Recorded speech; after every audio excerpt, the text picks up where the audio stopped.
L'idée de l'actualité des événements et des accords de 1918 à 1923 est de plus en plus souvent évoquée de nos jours, notamment lorsqu'on est confronté à la complexité de la situation pour le moins chaotique du Moyen-Orient.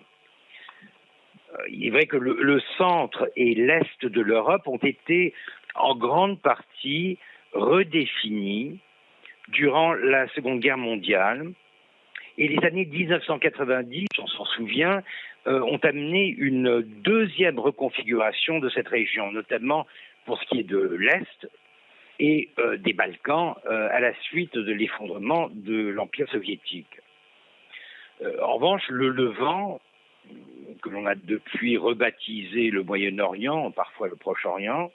a en grande partie conservé la configuration géopolitique qui lui avait été imposée par les puissances coloniales et mandataires de 1920. Et c'est ce qui a fait penser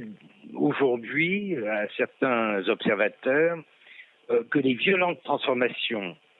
de cette dernière décennie, depuis les années 2000-2010, dans la région, était à mettre en rapport avec, entre guillemets, des comptes restés en suspens. Et que cette violence et que cette instabilité dans la région n'aurait de cesse que la carte de la région ne soit, encore une fois, redessinée.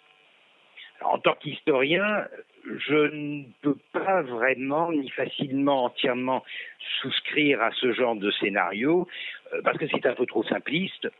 et que souvent c'est nourri, du moins dans la région, par un nationalisme revanchiste, une vision un peu trop mécanique de l'histoire. Mais en revanche, je ne peux pas m'empêcher de constater que le seul fait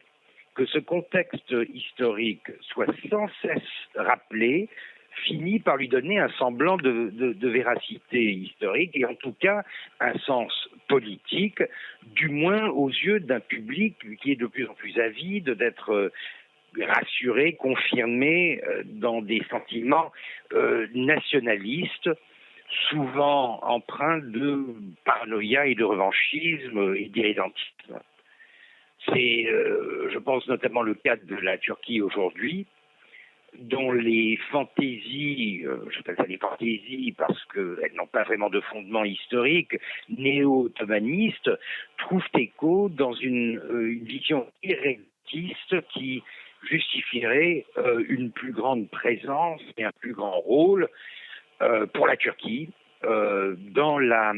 région. Ces mêmes arguments vont aussi dans le sens d'un révisionnisme qui prétend voir dans le traité de Lausanne, cette victoire de la diplomatie turque en 1923, en fait une défaite dont les pertes devraient être corrigées par une politique turque plus active, plus agressive dans la région, autant en mer Égée que dans le Moyen-Orient. Et je pense que ce sont autant d'exemples d'une distorsion, d'un passé qui en fait est beaucoup plus complexe, beaucoup plus nuancé, et tout cela pour les besoins d'une politique nationaliste et populiste qui est fortement ancrée dans un présentisme, dans une actualité extrêmement